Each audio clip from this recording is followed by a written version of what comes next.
नमस्कार, एस न्यूजमध्ये आपलं स्वागत। नऊच्या बातम्यांची सुरुवात करूया ठळक घडामोडींनी।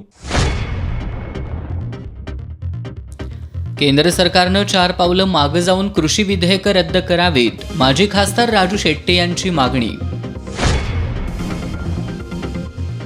शनिवारपासून कुस्ती आखाडे सुरू होणार, मल्लांसाठी स्वॅब चाचणी असणार बंधनकारक।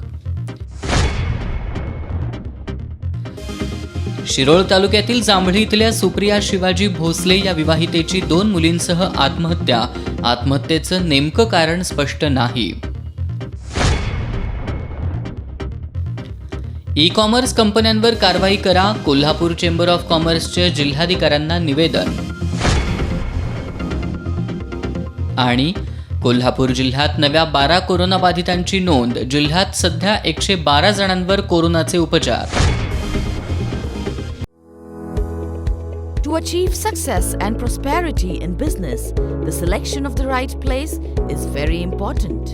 And that is why Alexa Park is the perfect choice for any kind of showroom, office, restaurant, shop or hotel. Right from 400 square feet to 4,000 square feet, ground floor to 9th floor, Alexa Park offers a variety of options for your business ventures. Best-in-class quality construction, independent parking, located in the heart of the city, a site that's highly attractive and the focus of everyone's attention. Perfect planning and super fast construction. Reaping prosperity, Alexa Park is a paramount residential and commercial hub of modern times.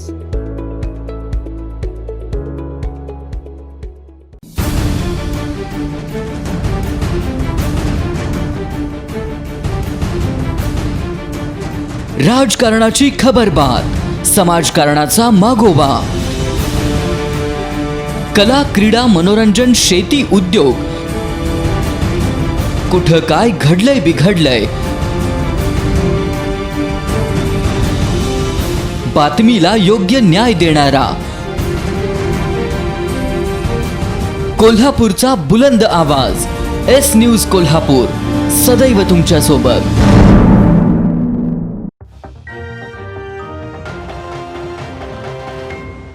S न्यूजमध्ये आपलं पुन्हा एकदा स्वागत।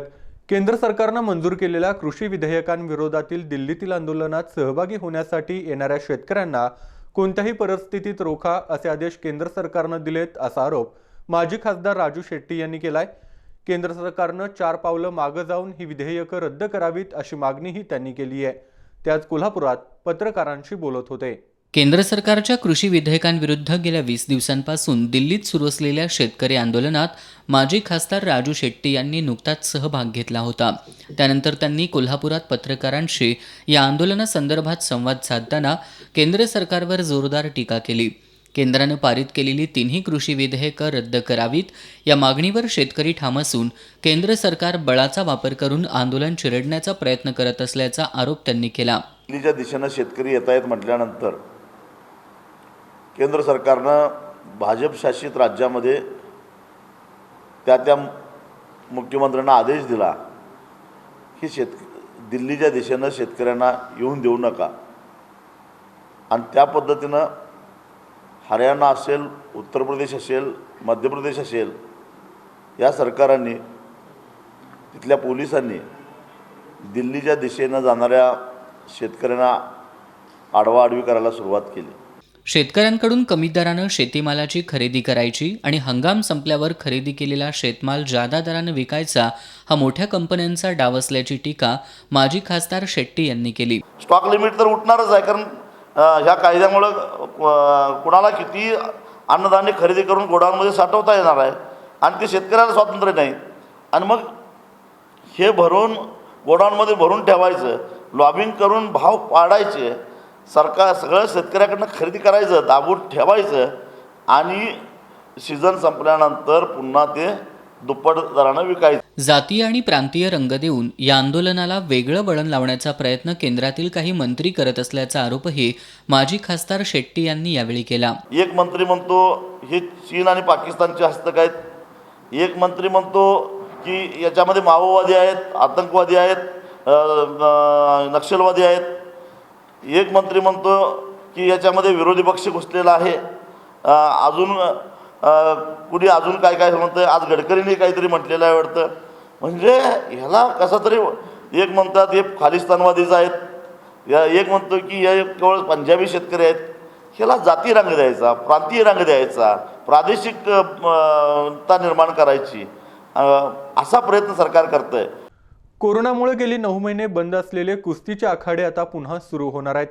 राज्य सरकारनं परवानगी दिल्यानं शनिवारी 19 डिसेंबरपासून तालमींमध्ये पुन्हा शड्डूचा आवाज घुमणार आहे. राज्य सरकारच्या निर्णयामुळं आता कोल्हापुरातील तालीम संस्थांकडून स्वच्छतेची कामं सुरू करण्यात आली आहेत. दरम्यान दक्षता म्हणून मल्लांची स्वॅब चाचणी करूनच त्यांना आखाड्यात प्रवेश देण्यात येणार आहे. कुस्तीची पंढरी म्हणून कोल्हापूरची ओळख आहे. इथल्या कुस्तीला मिळालेल्या राजाश्रयामुळं इथं अनेक मल्ल तयार झाले आणि त्यांनी अनेक मैदानं गाजवली. कोल्हापूरच्या लाल मातीतील कुस्तीच्या सरावासाठी आजही पर जिल्ह्यातील आणि पर राज्यातील अनेक मल्ल या ठिकाणी येत असतात. मात्र लॉकडाऊनमुळे कोल्हापुरातील आखाडे गेली 9 महिने बंद राहिले. कोरोनामुळे जोखीम न पत्करता पर जिल्ह्यातून आलेल्या मल्लांना त्यांच्या गावी पाठवण्यात आलं. राज्य सरकारनं 19 डिसेंबरपासून कुस्ती आखाडे सुरू करण्याचा निर्णय घेतल्यानं शहरातील तालीम संस्थांकडून आखाड्यांच्या स्वच्छतेची लगबग सुरू झाली आहे. गुरुवारी तालीम संघाच्या बैठकीत कोरोनाच्या पार्श्वभूमीवर नेमकी काय दक्षता घेणं गरजेचं आहे या संदर्भात एक नियमावली तयार केली जाणार आहे. कधी एकदा तालमी चालू होत्या त्यासाठी पालकांची कोल्हापूर जिल्हा राष्ट्रीय तालीम संघानं या मोतीबाग तालीम सुरू करण्यासाठी पालकांची व पैलवानांची 17 तारखेला मीटिंग बोलवलेली आहे आणि एक नवीन उत्साहानं आम्हाला पण तालमी चालू करून पैलवानांचं जे खंड पडलेला आहे 9 महिन्याचा तो भरून काढून परत एकदा कुस्तीचे मैदानं वगैरे सर्व जिल्ह्यातल्या कोल्हापूर शहरामधले जे काही ठराविक तालमी आहेत त्या आता शनिवारपासून आम्ही सुरू करीत आहोत. कोरोनाची खबरदारी घेण्यासाठी त्यांना तो कोरोनाचा रिपोर्ट घेऊन मग प्रवेश देऊन ही कुस्त्यांचे आखाडे तालमी सुरू करण्यासाठी परवानगी दिलेली आहे आणि ती परवानगी आम्ही संपूर्ण जिल्ह्यातील ज्या ठिकाणी कुस्ती सराव मल्लखांब असेल चालतो त्या ठिकाणी आम्ही ते पाठवलेले आहे. त्याप्रमाणे उद्याच्या 19 तारखेला 17 तारखेला प्रत्येकाने नाव नोंदणी आणि कोरोनाची टेस्ट करायची आहे मल्लांनी आणि ती टेस्ट करून 19 तारखेपासून गेली 7-8 महिने बंद असणारे कुस्तीचे आखाडे सुरू होतील. कुस्ती आखाडे सुरू करण्यासाठी परवानगी मिळाली असली तरी कोरोनाच्या पार्श्वभूमीवर राज्य सरकारनं घालून दिलेल्या नियमांचं पालन करावं लागणार आहे. सरावासाठी कुस्ती आखाड्यांमध्ये येणाऱ्या मल्लांना स्वॅब चाचणीचा अहवाल सादर करावा लागणार आहे. शिरोळ तालुक्यातील जांभळी इथल्या सुप्रिया शिवाजी भोसले या विवाहितेनं मृण्मयी आणि मृणाली या 2 मुलींसह विहिरीत उडी घेऊन आत्महत्या केली आहे. या घटनेबद्दल जांभळी परिसरातून हळहळ व्यक्त होतीये. सुप्रिया यांचा 5 वर्षापूर्वी शिवाजी भोसले यांच्याशी प्रेमविवाह झालाय. त्या मुलींसह बेपत्ता असल्याची तक्रार शिवाजी भोसले यांनी शिरोळ पोलीस ठाण्यात दिली होती. दरम्यान जांभळी इथल्या पिराचा माळ भागातील विहिरीत एका मुलीचा मृतदेह तरंगताना आढळून आला. पोलिसांनी वजीर रेस्क्यू फोर्स आणि स्थानिकांच्या मदतीनं सुप्रिया यांच्यासह 5 वर्षाची मृण्मयी आणि 4 वर्षाची मृणाली या 2 मुलींचे मृतदेह विहिरीतून बाहेर काढले. काल सोमवारी दुपारी अंगणवाडीला जाऊन येतो असं सांगून सुप्रिया 2 मुलींसह घराबाहेर पडल्या होत्या. त्यांच्या आत्महत्येचं नेमकं कारण समजू शकलेलं नाही. शिरोळ पोलीस या प्रकरणी अधिक तपास करतायत. कोल्हापूर महानगरपालिकेला नंबर 1 बनवण्यासाठी लोकप्रतिनिधी, प्रशासन आणि नागरिकांनी एकजुटीनं काम करण्याची गरज आहे असं प्रतिपादन प्रशासक डॉक्टर कादंबरी बलकवडे यांनी केलं. त्या महानगरपालिकेच्या वर्धापन दिनानिमित्त आयोजित कार्यक्रमात बोलत होत्या. कोल्हापूर महानगरपालिकेच्या 48व्या वर्धापन दिनानिमित्त महानगरपालिकेच्या कर्मवीर विठ्ठल रामजी शिंदे चौकात महापालिका प्रशासक डॉक्टर कादंबरी बलकवडे यांच्या हस्ते ध्वजारोहण करण्यात आलं. या प्रसंगी बोलताना प्रशासक डॉक्टर कादंबरी बलकवडे यांनी वर्धापन दिनानिमित्त शहरातील सर्व नागरिकांसह महानगरपालिका प्रशासनाला शुभेच्छा दिल्या. देशामध्ये कोल्हापूर महानगरपालिका प्रथम क्रमांकावर कशी येईल यासाठी सर्वांनी मिळून चांगलं काम करण्याचं आवाहन केलं. सर्व नागरिक, अधिकारी, कर्मचारी यांना या दिवसाची खूप खूप शुभेच्छा आहे. आणि माझी अपेक्षा पण हे राहील की आता जसं एक वर्ष आम्ही पुढे जातोय, नागरिकाची अपेक्षा आमच्याकडून जास्त वाढलेली आहे. तर आम्ही अजून चांगली पद्धतीने त्यांच्यापर्यंत जो काही सेवा आमची मार्फत त्यांना द्यायची आहे कसं करू शकतात की आजच्या दिवशी विचार केला पाहिजे की आम्ही आमची जबाबदारी अजून कसा चांगल्या पद्धतीने करू शकता. तर एक काही क्षण स्वतःचे काढून विचार करा की मला जो काही काम दिलं आहे, माझी जो काही जबाबदारी आहे, मी अजून कसं चांगल्या पद्धतीने नागरिकापर्यंत पोहोचू शकते. तर आज हा मनामध्ये विचार करू, एक निष्ठा करू की हा आम्हाला कसा चांगल्या पद्धतीने महानगरपालिकाला पूर्ण फक्त महाराष्ट्रामध्ये नव्हे तर देशामध्ये एक चांगला दर्जा कसा द्यायचा आहे, एक नंबरवरती कसा आम्ही पोहोचू शकता, त्यासाठी आम्ही कटिबद्ध होऊन एकत्रच काम करायचं आहे, अशी माझी पण अपेक्षा तुमच्या सर्वांकडून राहील. आणि आजच्या दिवसाची परत सर्वांना खूप खूप शुभेच्छा. यावेळी अतिरिक्त आयुक्त नितीन देसाई, सहाय्यक आयुक्त चेतन कोंडे, मुख्य लेखापाल संजय सरनाईक, शहर अभियंता नेत्रदीप सरनोबत, सहाय्यक संचालक नगररचना रामचंद्र महाजन, आरोग्य अधिकारी डॉक्टर अशोक पोळ यांच्यासह महानगरपालिकेचे अधिकारी, कर्मचारी आणि नागरिक उपस्थित होते. केंद्राच्या नव्या धोरणानुसार राज्य शासनाच्या सार्वजनिक विद्यापीठाच्या कायद्यांमध्ये योग्य सुधारणा करण्यासाठी चांगल्या सूचना स्वीकारण्याचा प्रयत्न राहील, अशी ग्वाही ज्येष्ठ शिक्षण तज्ज्ञ आणि विद्यापीठ अनुदान आयोगाचे माजी अध्यक्ष डॉक्टर सुखदेव थोरात यांनी दिली. महाराष्ट्र राज्य विद्यापीठ कायदा मूल्यमापन समितीच्या ऑनलाईन बैठकीत ते बोलत होते. महाराष्ट्र सार्वजनिक विद्यापीठ अधिनियम 2016 मध्ये सुधारणा करण्यासाठी डॉक्टर सुखदेव थोरात यांच्या अध्यक्षतेखाली महाराष्ट्र राज्य विद्यापीठ कायदा मूल्यमापन समिती ही उपसमिती स्थापन करण्यात आली आहे. या उपसमितीच्या बैठकीत डॉक्टर सुखदेव थोरात यांनी या समितीकडे राज्य शासनानं अत्यंत जबाबदारीचं काम सोपवल्याचं सांगितलं. आत्तापर्यंत समितीला सुमारे 250 विविध सूचना प्राप्त झाल्यात. आणखी ही सूचना विविध घटकांकडून येत्या 2 दिवसात अपेक्षित असून या सूचनांचा समितीकडून सांगोपांग अभ्यास करण्यात येणार असल्याचं डॉक्टर थोरात यांनी सांगितलं. यापैकी चांगल्या सूचनांचा निश्चितपणे विचार केला जाईल, अशी ग्वाही त्यांनी दिली. या बैठकीला कुलगुरू डॉक्टर डी.टी. शिर्के, प्रकुलगुरू डॉक्टर पी.एस. पाटील, उच्च आणि तंत्रशिक्षण विभागाच्या पुणे विभागाचे संचालक डॉक्टर धनराज माने, कुलसचिव डॉक्टर विलास नांदवडेकर यांच्यासह समितीचे सदस्य मुंबई विद्यापीठाचे माजी कुलगुरू डॉक्टर विजय खोले, डॉक्टर राजन वेळुकर, यशवंतराव चव्हाण महाराष्ट्र मुक्त विद्यापीठाचे माजी कुलगुरू डॉक्टर पी.बी. साबळे आदी उपस्थित होते. शाळांमधील शिपाईपद रद्द करण्याच्या शासन निर्णयाची कवठेगुलंद विद्यालयात होळी करण्यात आली. हा निर्णय रद्द न झाल्यास सर्व संस्थाचालक एकत्र येऊन संस्था बंद ठेवणार असल्याचं श्री किसान सेवा संस्थेचे अध्यक्ष सुरेश शहापुरे यांनी सांगितलं. शिरोळ तालुक्यातील कवठेगुलंद इथल्या लालबहादूर माध्यमिक उच्च माध्यमिक विद्यालयात सोमवारी संस्थाचालक, शिक्षक, शिक्षकेतर कर्मचारी या सर्वांनी एकत्रित येऊन चतुर्थ श्रेणी कर्मचाऱ्यांबाबतच्या शासन निर्णयाचा निषेध केला. शासनाचा निर्णय लाजिरवाणा असून तो रद्द झाला नाही तर सर्व संस्थाचालक एकत्रित येऊन संस्था बंद ठेवतील, असा इशारा यावेळी देण्यात आला. यावेळी शासन निर्णयाची होळी करण्यात आली. व्ही.एस. कांबळे, मुख्याध्यापक बी.आय. शेख यांनी तीव्र शब्दांमध्ये या निर्णयाचा निषेध केला. यावेळी शिरोळ तालुका शिक्षकेतर कर्मचारी संघटना कार्याध्यक्ष अमोल गाताडे, सेवानिवृत्त वरिष्ठ लिपिक धनपाल राजमाने यांच्यासह शिक्षक, शिक्षकेतर कर्मचारी आणि संस्थाचालक उपस्थित होते. ई-कॉमर्स कंपन्यांवर कडक कारवाई करा, व्होकल फॉर लोकल आणि आत्मनिर्भर भारत या मोहिमेंना बळकटी द्या, अशी मागणी Kolhapur chamber of commerce and इंडस्ट्रीजच्या शिष्टमंडळानं केली आहे. जिल्हाधिकाऱ्यांना या मागणीचे निवेदन देण्यात आलं आहे. Kolhapur chamber of commerce and इंडस्ट्रीजतर्फे 15 डिसेंबर हा दिवस रिटेल डेमोक्रेसी डे म्हणून साजरा करण्यात आला. सध्या देशभरात ई-कॉमर्स कंपन्या आपल्या अमर्यादित स्रोतांच्या जोरावर सरकारच्या FDI धोरणाचं आणि व्यापारी कायद्याचं उल्लंघन करतायत, असा आरोप रिटेल विक्रेत्यांकडून होतोय. या संदर्भात तक्रारी करूनही केंद्र सरकारनं कोणतीही ठोस कारवाई केलेली नाही. त्यामुळे भारतातील ई-कॉमर्स धोरण केंद्र सरकारनं त्वरित जाहीर करावं, अशी मागणी चेंबर ऑफ कॉमर्स अँड इंडस्ट्रीजच्या शिष्टमंडळानं केली आहे. या मागणीचं निवेदन जिल्हाधिकारी दौलत देसाई यांना देण्यात आलं. या शिष्टमंडळात Kolhapur chamber of commerce and इंडस्ट्रीजचे अध्यक्ष संजय शेटे, उपाध्यक्ष धैर्यशील पाटील, ललित गांधी, शिवाजीराव पवार, धनंजय दुग्गे, जयेश ओसवाल, प्रदीपभाई कापडिया, राहुल नष्टे, प्रशांत शिंदे, संभाजीराव पवार, विजय नारायणपुरे यांचा सहभाग होता.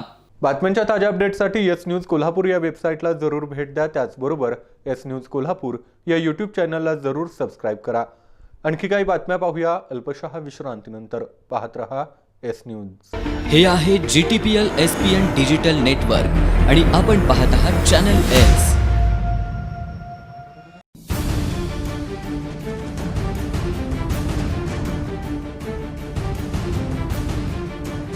राजकारणाची खबरबात, समाजकारणाचा मागोवा, कला, क्रीडा, मनोरंजन, शेती, उद्योग, कुठं काय घडलंय बिघडलंय, बातमीला योग्य न्याय देणारा, कोल्हापूरचा बुलंद आवाज, एस न्यूज कोल्हापूर, सदैव तुमच्या सोबत.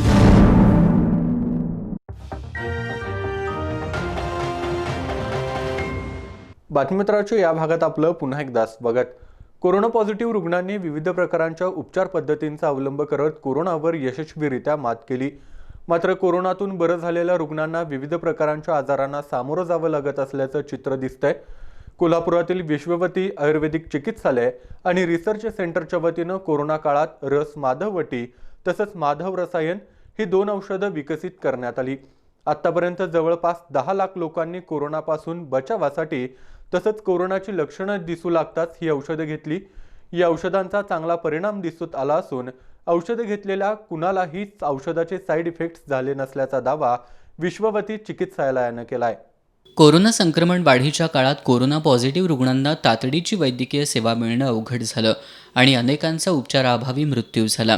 कोरोना पॉझिटिव्ह रुग्णांमध्ये आढळणाऱ्या प्राथमिक लक्षणांना नजरेसमोर ठेवून वैद्यकीय क्षेत्रात अनेक संशोधनं सुरू आहेत. यामध्ये ॲलोपॅथीबरोबरच आयुर्वेदसुद्धा मागं आहे.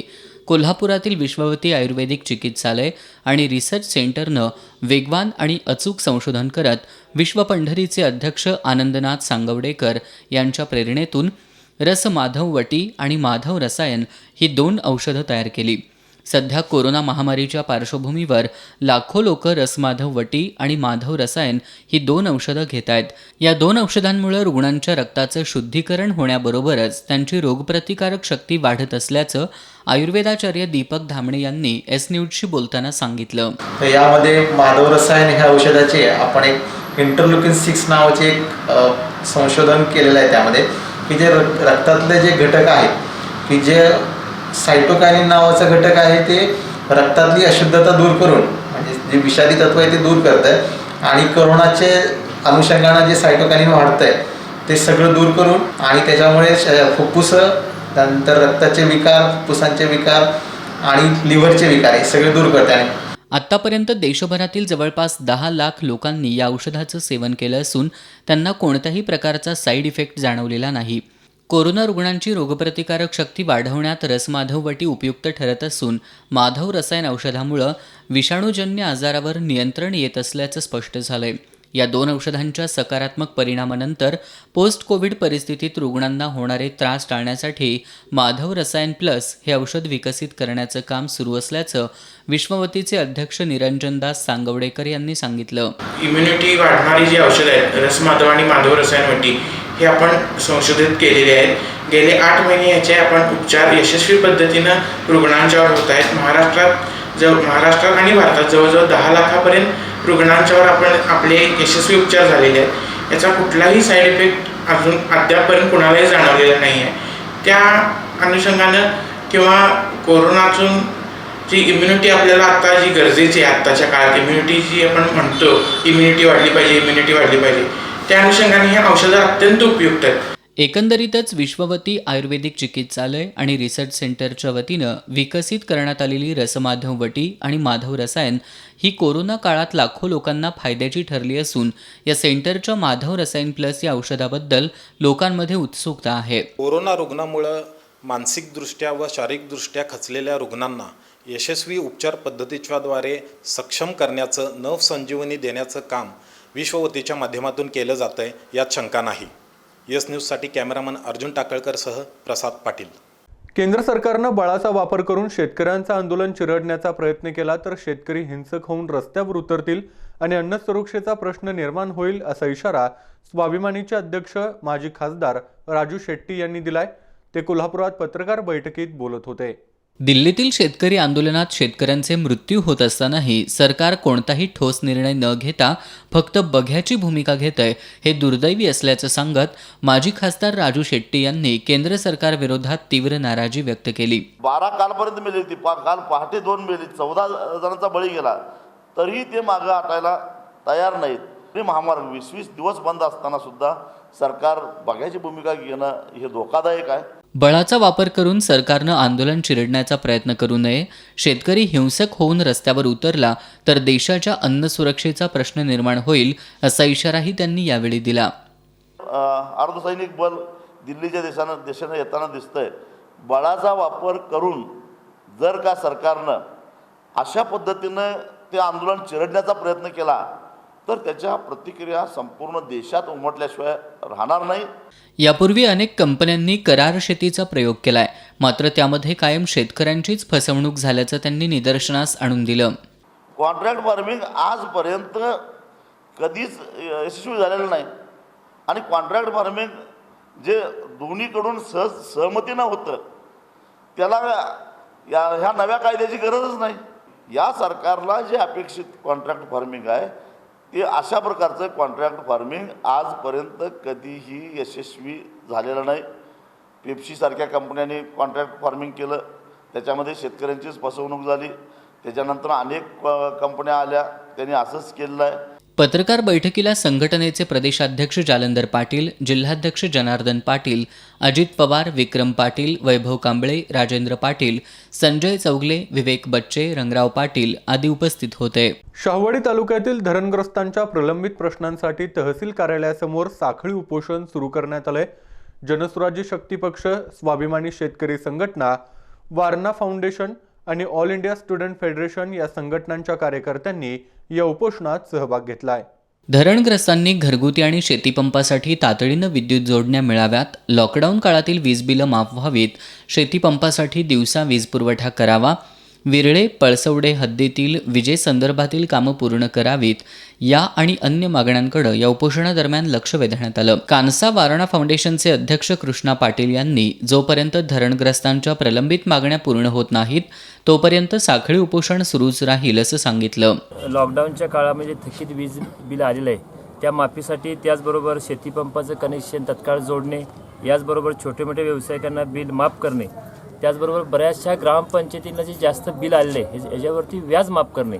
त्याचबरोबर जर बघितलं तर काही ठिकाणी प्रत्येक गावामध्ये नवीन पुनर्वसन किंवा बऱ्याच ठिकाणी जर बघितलं तर वसाहत तयार झाली, त्या वसाहतींना त्या ठिकाणी तत्काळ लाईट देणे, त्याचबरोबर धरणग्रस्त तालुक्यामध्ये भरपूर आहेत, त्या धरणग्रस्तांच्या नावे जमिनी करणे, त्याचबरोबर त्यांना लाईटची व्यवस्था देणे, अशा इत्यादी मागण्यासाठी आम्ही या ठिकाणी उपोषणाला बसलेलो आहोत. हे उपोषण जोपर्यंत मागण्या पूर्ण होत नाहीत तोपर्यंत आम्ही या उपोषणामधून उठणार नाही.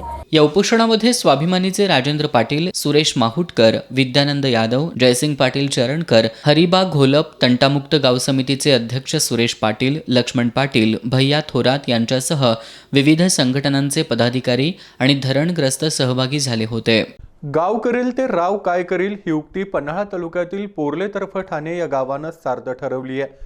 या गावात लोकवर्गणीतून रुग्णवाहिकेची सोय करण्यात आली आहे. जिल्हा परिषदेचे मुख्य कार्यकारी अधिकारी अमन मित्तल यांच्या उपस्थितीत या रुग्णवाहिकेचा लोकार्पण सोहळा नुकताच संपन्न झाला. सुमारे 10,000 लोकसंख्येच्या पोर्ले गावाला कोरोना संसर्गाचा मोठा फटका बसला. गावातील सुमारे 94 जणांना कोरोनाची लागण झाल्यानं गाव कोरोनाचा हॉटस्पॉट बनलं होतं. या कोरोना संसर्गाच्या साथीनं गावाला आरोग्य यंत्रणा सक्षम असणं किती गरजेचं आहे याचं महत्त्व समजलं. विशेष करून रुग्णवाहिकेची उपलब्धता होत नसल्यानं अनेक रुग्णांचे हाल झाले. त्यामुळं गावातील सामाजिक कार्यकर्त्यांनी एकत्र येत लोकवर्गणीतून गावात रुग्णवाहिकेची सोय करण्याची संकल्पना मांडली आणि त्याला ग्रामस्थांचाही चांगला प्रतिसाद मिळाला. अडचणीवर मात करण्यासाठी पोर्ले गावाने एक नवीन उपक्रम हाती घेतला. लोकवर्गणीतून ॲम्ब्युलन्स गावासाठी खरेदी करण्याचा निर्णय घेतला आणि या कामामध्ये पोर्ले गावातल्या सर्व ग्रामस्थांनी, सर्व गटातल्या नेत्यांनी एक चांगल्या प्रकारची भरघोस मदत केली. अगदी 500 रुपयापासून 25,000 रुपयापर्यंतच्या देणग्या या लोकवर्गणीतून जमा झालेल्या आहेत. गावातील लहान मोठ्या प्रत्येक घटकानं लोकवर्गणीमध्ये योगदान देत 8,30,000 रुपये संकलित केले. यातून सुसज्ज रुग्णवाहिकेची सोय करण्यात आली आहे. सवलतीच्या दरात ही रुग्णवाहिका ग्रामस्थांना उपलब्ध करून देण्यात येणार आहे. जिल्हा परिषदेचे मुख्य कार्यकारी अधिकारी अमन मित्तल यांच्या उपस्थितीत आसावरी अजित पाटील या लहान मुलीच्या हस्ते रुग्णवाहिकेचं पूजन करण्यात आलं. आशा स्वयंसेविकांच्या हस्ते रुग्णवाहिकेची चावी प्रदान करण्यात आली.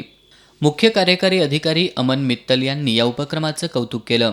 पोर्ले ग्रामपंचायतीने खूप चांगला एक उपक्रम राबवला. सगळे लोकांची लोकवर्गणी म्हणून 8.5 लाखची एक ही ॲम्ब्युलन्स जिल्हा परिषदेला दिली आहे. तर मला वाटते खूप म्हणजे पूर्ण महाराष्ट्रात पहिलीच वेळ असं झालेलं आहे की सर्व लोकांनी लोकवर्गणी म्हणून एक ॲम्ब्युलन्स प्रदान केली आहे. माझा सर्व लोकांना मी धन्यवाद करतो आहे आणि माझी फक्त ही विनंती राहील की हे कमीत कमी वापर होईल असे लोकांचे आरोग्य राहील. छोट्या मुलांच्यापासून ते शेतामध्ये कामावर जाणाऱ्यांपर्यंत तसेच सर्वसामान्य जनतेतून विविध संस्थांमार्फत गावातून लोकवर्गणी संकलित करण्यात आली. यावेळी गटविकास अधिकारी तुळशीदास शिंदे, विस्तार अधिकारी DB कदम, ग्रामसेवक RH शिंदे, माजी जिल्हा परिषद सदस्य प्रकाश पाटील, महादेव चौगुले, माजी सरपंच गणा जाधव, माजी सरपंच मारुती आरेकर, राहुल पाटील, सुरेश खवरे, राजू जाधव, विजय चोपडे, सचिन घाटगे, अजित पाटील, दीपक शेवाळे, खानू धनगर, आशा स्वयंसेविका, प्राथमिक आरोग्य केंद्राचे डॉक्टर आणि ग्रामस्थ उपस्थित होते. कोल्हापूर महानगरपालिकेच्या वर्धापन दिनानिमित्त वीर माता आणि वीर पत्नींना सन्मानित करण्यात आलं. प्रशासक डॉक्टर कादंबरी बलकवडे यांच्या हस्ते शाल आणि पुस्तक देऊन त्यांचा गौरव करण्यात आला. कोल्हापूर महानगरपालिकेच्या वर्धापन दिनानिमित्त देशाच्या रक्षणाकरता धारातीर्थी पडलेल्या वीर जवानांच्या तसंच महापालिकेच्या अग्निशमन विभागात सेवा बजावत असताना शहीद झालेल्या जवानांच्या वीरमाता, वीरपिता आणि वीरपत्नी यांचा महानगरपालिकेच्या वर्धापन दिनानिमित्त कर्मवीर विठ्ठलरामजी शिंदे चौकात महापालिका प्रशासक डॉक्टर कादंबरी बलकवडे यांच्या हस्ते शाल आणि पुस्तक देऊन सत्कार करण्यात आला. यावेळी प्रशासक डॉक्टर कादंबरी बलकवडे यांनी उर्मिला मरळे, सुलोचना रावराणे, कांचनदेवी भोसले, माणिक वालकर, सुनीता देसाई, आनंदी उल्पे, मनीषा सूर्यवंशी, व्यंकोजी शिंदे, अनिल चिले, जाई जाधव, अंजनी पाटील यांना सन्मानित करण्यात आलं. यावेळी अतिरिक्त आयुक्त नितीन देसाई, सहाय्यक आयुक्त चेतन कोंडे यांच्यासह अधिकारी, कर्मचारी आणि नागरिक उपस्थित होते.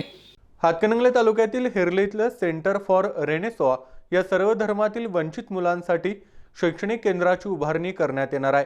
या केंद्राचा पायाभरणी समारंभ नुकताच संपन्न झाला. मुस्लिम फाउंडेशन फॉर रेनेसॉ यांच्या पुढाकारातून मुस्लिम धर्मियांसह अन्य धर्मातील वंचितांच्या शैक्षणिक विकासासाठी हे केंद्र कार्यरत असणार आहे. दैनिक लोकमतचे संपादक वसंत भोसले यांच्या हस्ते आणि मान्यवरांच्या उपस्थितीत या सेंटरचा पायाभरणी समारंभ झाला.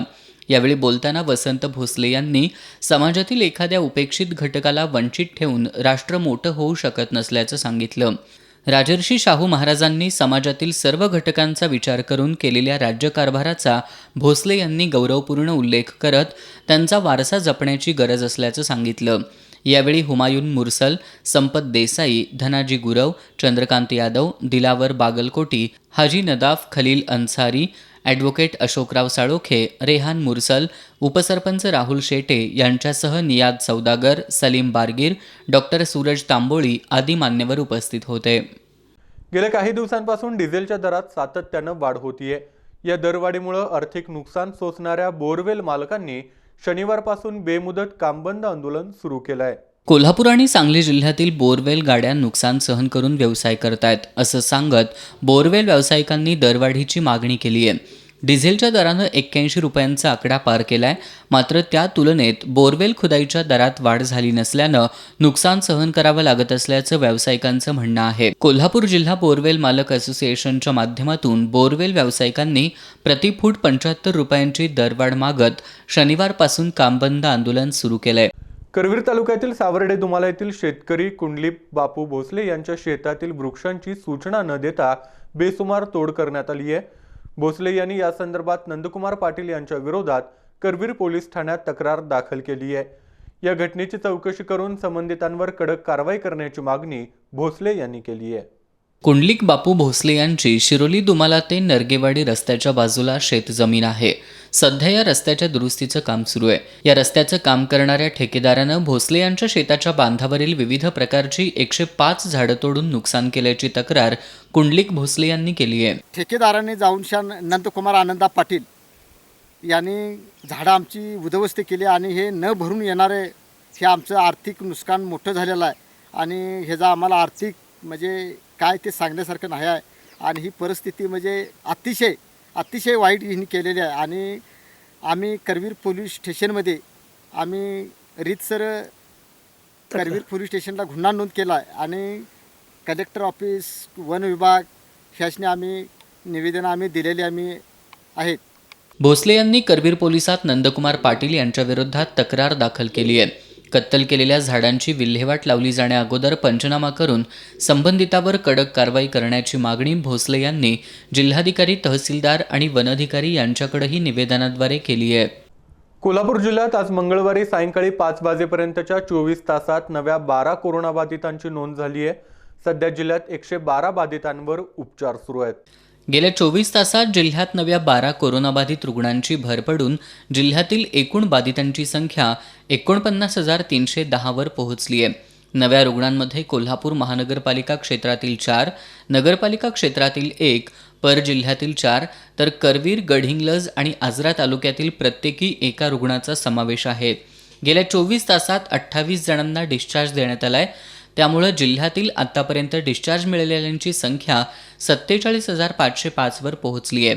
एका कोरोनाबाधिताचा मृत्यू झाला असून आतापर्यंतच्या जिल्ह्यातील कोरोनाबाधित मृतांची संख्या 1,693 वर पोहोचली असून सध्या जिल्ह्यात केवळ 112 कोरोनाबाधितांवर उपचार सुरू आहेत. बातम्यांच्या ताज्या अपडेट्ससाठी एस न्यूज कोल्हापूर या वेबसाईटला जरूर भेट द्या. त्याचबरोबर एस न्यूज कोल्हापूर या यूट्यूब चॅनलला जरूर सबस्क्राईब करा. आणखी काही बातम्या पाहूया अल्पशः विश्रांतीनंतर. पाहत रहा एस न्यूज. हे आहे GTPL SPN डिजिटल नेटवर्क आणि आपण पाहत आहात चॅनल एस.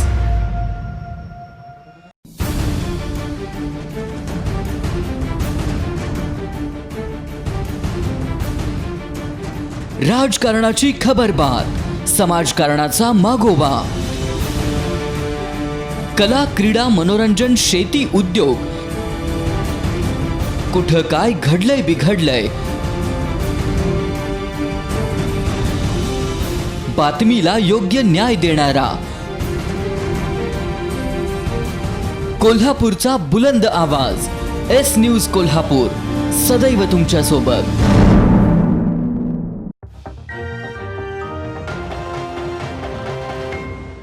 बातमीपत्राच्या या भागात आपलं पुन्हा एकदा स्वागत. मराठा आरक्षणाच्या प्रश्नासाठी मुंबईतील आंदोलनाला पाठिंबा देण्यासाठी इचलकरंजीतील सखल मराठा समाजानं मलाबादे चौकात निदर्शनं केली. यावेळी कार्यकर्त्यांनी जोरदार घोषणाबाजी करत आरक्षणाच्या मागणीकडे लक्ष वेधलं. मराठा आरक्षणाचा प्रश्न संपत नाही तोपर्यंत नोकर भरतीला स्थगिती द्यावी अशी मागणी करत मराठा क्रांती मोर्चानं मुंबईमध्ये धडक दिली आहे. आपल्या मागण्यांसाठी मराठा क्रांती मोर्चाच्या वतीनं आझाद मैदानात ठिय्या आंदोलन करण्यात येत आहे. या आंदोलनाला पाठिंबा देण्यासाठी इचलकरंजीतील सकल मराठा समाजानं मलाबादे चौकात जोरदार निदर्शनं करत आरक्षणाची मागणी केली. या निदर्शनांमध्ये नगरसेवक प्रकाश मोरबाळे, अमरजित जाधव, मनोज साळुंखे, आबास जावळे, मोहन मालवणकर, भारत बोंगार्डे, किशोर निंबाळकर, उदय निंबाळकर, प्रमोद खुडे, शहाजी भोसले, दीपक रावळ, उत्तम रवंदे यांच्यासह कार्यकर्ते सहभागी झाले होते. मराठा समाजाला आरक्षण देण्यासाठी कोणत्याही सरकारनं अथवा पक्षानं राजकारण न करता सर्वांनी एकत्र येऊन आरक्षणाचा प्रश्न मार्गी लावावा, स्वाभिमानी शेतकरी संघटनेचे अध्यक्ष माजी खासदार राजू शेट्टी यांनी केली आहे. त्यामुळं मराठा समाजामध्ये प्रचंड अशी खदखद आहे, असंतोष आहे. तेव्हा केंद्र सरकार असेल, राज्य सरकार असेल, महाविकास आघाडीचं सरकार असेल किंवा भारतीय जनता पक्ष असेल, यांनी राजकारण न करता, परस्परावर आरोप प्रत्यारोप न करता हा आरक्षणाचा प्रश्न मार्गाला कसा लागेल आणि खऱ्या अर्थानं मराठा समाजाचे प्रश्न सुटतील यासाठी प्रयत्न करावं. मराठा समाजानं आतापर्यंत सर्वच पक्षांना ताकद दिली आहे. त्याची परतफेड करण्याची वेळ सर्वांवर आली असल्याचंही त्यांनी सांगितलं. आजपर्यंत मराठा समाजानं सगळ्यांना मतं दिलेली आहेत. सगळ्यांच्या मागं हा समाज ठामपणानं उभा राहिलेला आहे. आता परतफेड करण्याची वेळ केंद्र सरकारची आहे, राज्य सरकारची आहे. तेव्हा त्यांनी राजकारण करू नये आणि हा प्रश्न अतिशय चांगल्या पद्धतीनं हाताळावा आणि मराठा समाजाला न्याय द्यावा एवढीच माझी अपेक्षा आहे.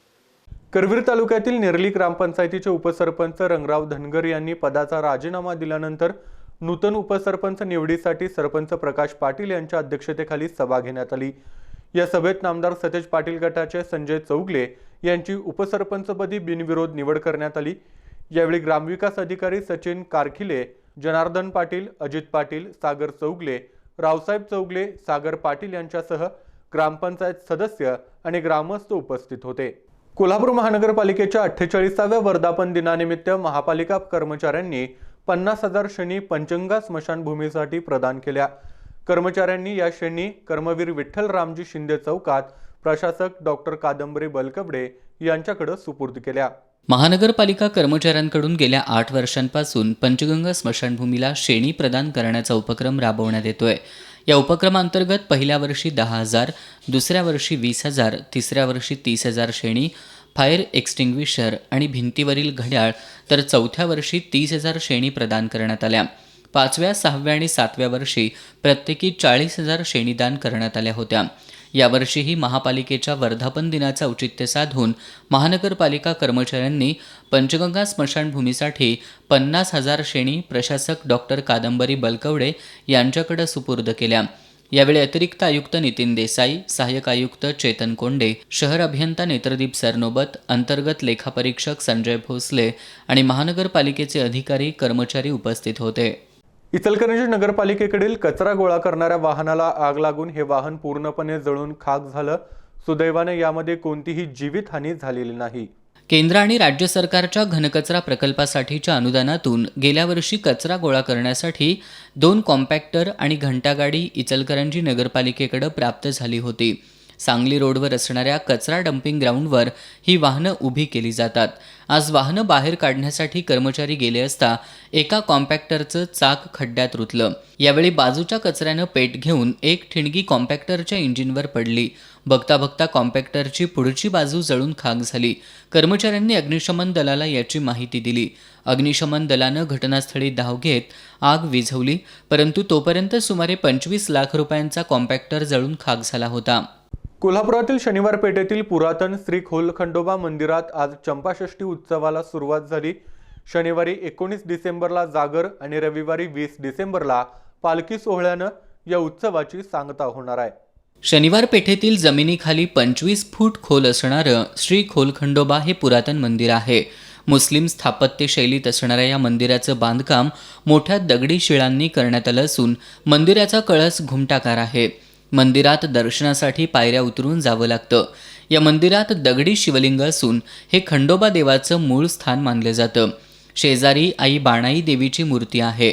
दरवर्षी इथं चंपाषष्ठीला मोठा उत्सव साजरा केला जातो. यावर्षी कोरोनाच्या पार्श्वभूमीवर उत्सव साध्या पद्धतीनं साजरा करण्यात येणार असून शनिवारी 19 डिसेंबरला जागर आणि रविवारी 20 डिसेंबरला पालखी सोहळा संपन्न होणार आहे. उत्सव काळात 7 दिवस भजन आणि वाघ्या मुरळीचे कार्यक्रम पार पडणार आहेत. कोल्हापूर शहरातील प्रत्येक प्रभागामध्ये बालहक्क संरक्षण समिती स्थापन करावी अशी मागणी अवनी संस्थेच्या बाल अधिकार मंचाने केली आहे. या मागणीचे निवेदन महापालिकेचे उपायुक्त निखिल मोरे यांना देण्यात आलं आहे. बालकांना सुरक्षित वातावरण मिळावं, मुलांच्या प्रश्नांविषयी चर्चा घडावी यासाठी शहरातील प्रत्येक प्रभागात बालकांच्या बालसंरक्षण समित्या स्थापन करावी अशी मागणी अवनी संस्थेच्या बालअधिकार मंचच्या शिष्टमंडळानं महानगरपालिकेचे उपायुक्त निखिल मोरे यांच्याकडे केली आहे. मुलामुलींचे होणारे लैंगिक शोषण, बालविवाह, मारहाण, स्थलांतर यासारखे प्रकार रोखायचे झाल्यास बालसंरक्षण समित्या स्थापन होणं गरजेचं असल्याचं शिष्टमंडळानं उपायुक्तांना सांगितलं. समितीमधील सदस्यांचं ऑनलाईन अथवा ऑफलाईन प्रशिक्षणाचं आयोजन केलं जावं अशी मागणी करत या प्रशिक्षणाला अवनी संस्था मदत करेल असंही शिष्टमंडळानं उपायुक्त मोरे यांना सांगितलं. यावेळी बाल अधिकार मंचचे राजवर्धन बन्ने, मेघा पुजारी, वनिता कांबळे, अन्नपूर्णा कोगले, अलनिसा गनीभाई, किरण नाईक, अविनाश शिंदे उपस्थित होते. हातकणंगले तालुक्यातील मजले इथलं अतिक्रमण कायम करण्याची मागणी रिपब्लिकन पार्टी ऑफ इंडियाच्या वतीनं करण्यात आली आहे. अप्पर जिल्हाधिकारी किशोर पवार यांना या मागणीचे निवेदन देण्यात आलं आहे. मजले गावातील गट क्रमांक 1 या शासकीय जमिनीवर बौद्ध समाजातील कुटुंब गेल्या 20 वर्षांहून अधिक काळ राहत आहेत. यापैकी काहींनी शासनाच्या घरकुल योजनेचा लाभ घेऊन इथं घरंही बांधली आहेत. या ठिकाणच्या कुटुंबांना अन्यत्र जागा नसल्यानं गरजेतून त्यांनी इथं निवारे उभारल्यामुळं त्यांची अतिक्रमणं कायम करावीत अशी मागणी RPIच्या वतीनं करण्यात आली आहे. अप्पर जिल्हाधिकारी किशोर पवार यांना याबाबतचं निवेदन देण्यात आलं.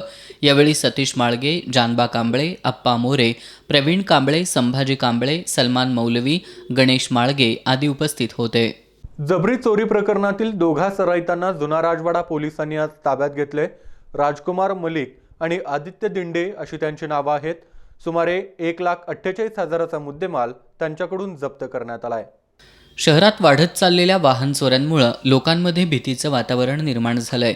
या पार्श्वभूमीवर पोलीस अधीक्षक शैलेश बलकवडे यांनी दिलेल्या सूचनेनुसार जुना राजवाडा पोलीस ठाण्याचे पोलीस निरीक्षक प्रमोद जाधव यांच्या मार्गदर्शनाखालील गुन्हे शोध पथकानं राजारामपुरीतील शाहूनगर परिसरात राहणाऱ्या राजकुमार मलिक आणि आदित्य दिंडे या दोघांना ताब्यात घेतलंय. पोलिसांनी त्यांच्याकडून चोरीच्या 2 मारुती कार, 2 मोटरसायकल, 5 मोबाईल संच असा सुमारे 1,48,000 रुपयांचा मुद्देमाल जप्त केलाय.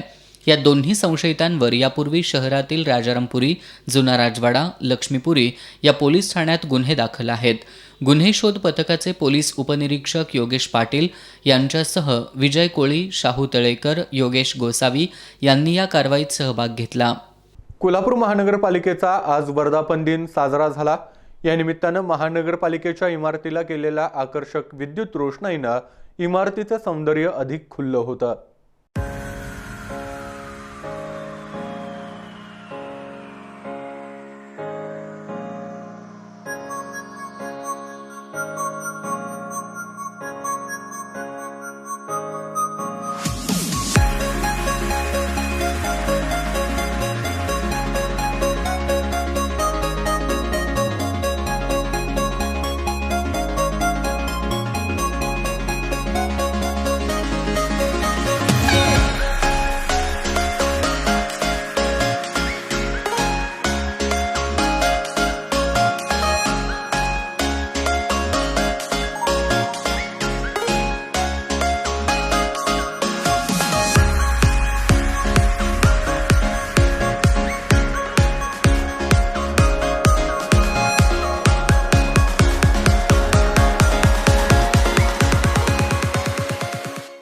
पुन्हा एक नजर आजच्या ठळक घडामोडींवर.